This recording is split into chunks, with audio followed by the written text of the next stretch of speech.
wafdiga wasiirka wasaaradda maaliyadda Puntland Cabdilaahi Sheekh Axmed oo maanta soo gaaray magaalada Boosaaso ayaa booqasho ku tagay meelo kala duwan oo ay ka mid yihiin dekedda magaalada Boosaaso, garoonka diyaaradaha ee magaalada Boosaaso iyo waliba xafiiska canshuuraha bariga. wafdiga wasiirka ayaa waxa duleedka magaalada Boosaaso ku soo dhaweeyay maamulka gobolka Bari kan degmada saraakiisha laamaha ammaanka ee gobolka Bari. markii uu kormeerka wasiirku soo dhamaaday ayaa waxa saxaafadda si wadajir ah ula hadlay gudoomiyaha gobolka Bari iyo waliba wasiirka wasaaradda maaliyadda ee Puntland. ugu horreyn waxa hadalka qaatay gudoomiyaha gobolka Bari Yuusuf Maxamed Waceys Dhado oo goobta ka hadlay, wuxuuna sheegay gudoomiyaha in ay aad ugu faraxsan yihiin in maanta ay ku soo dhaweeyaan magaalada Boosaaso wasiirka cusub ee maaliyadda Puntland Cabdilaahi Sheekh Axmed.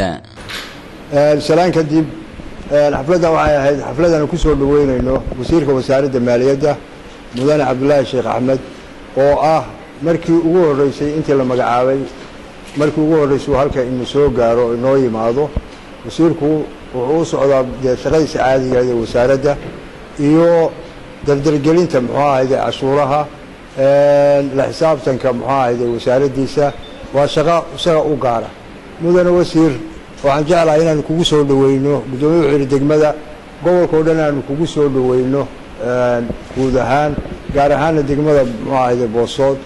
wax dhibi xagga amniga waa caadi, xagga cashuuruhu cashuuro waa socdaan oo waxaanu ka shaqeynaa amni iyo cashuuro labadaba waa ka shaqeynaa. waxa kaliya oo haddeer waxa socda cashuuraha bixinta gaadiidka. intaasi kadib waxa isna hadalka qaatay wasiirka maaliyadda Puntland Cabdilaahi Sheekh Axmed, waxaana uu ka mahadceliyay soo dhaweynta ballaaran ee uu kala kulmay wasiirka maamulka gobolka Bari iyo kan degmada, waxaana uu wasiirku ka warbixiyay ujeedka safarkiisa magaalada Boosaaso iyo waliba waxa uu salka ku hayo. waa mahadsantahay. dabcan waxa weeye arrimihii aan dib u dhiganayay oo aan rabay inaan bulshada ganacsatada iyo gaar ahaan shaqaalaha wasaaradda aan kala hadlo.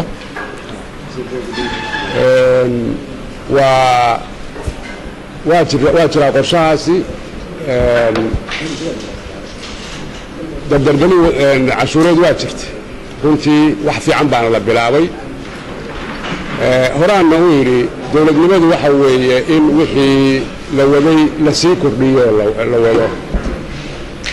cid baa khaldantay iyo cid baa waxwadi weydana ma aha. isbeddelku waa sunno weeye. way shaqeeyeen dabcan inta hadda joogta iyo wasiirkii uun baa tegey, wasiirkii uun baan anagu bedelay. shaqo fiican way qabteen, laakiin inaan sii wadno oo sii xoojinno weeye ku talagalkaygu. waxaana filayaa oo aad u rajaynayaa walaan la sugayn iyo kobocaan la sugayn dhowaan in la dareemo. waa markii ugu horeysay ee uu soo gaaray magaalada Boosaaso xarunta ganacsiga ee Puntland wasiirka cusub ee wasaaradda maaliyadda Puntland Cabdilaahi Sheekh Axmed tan iyo markii la soo magacaabay xilka wasaaradda maaliyadda. xasan haykal TV-ga caalamiga Star TV Boosaaso.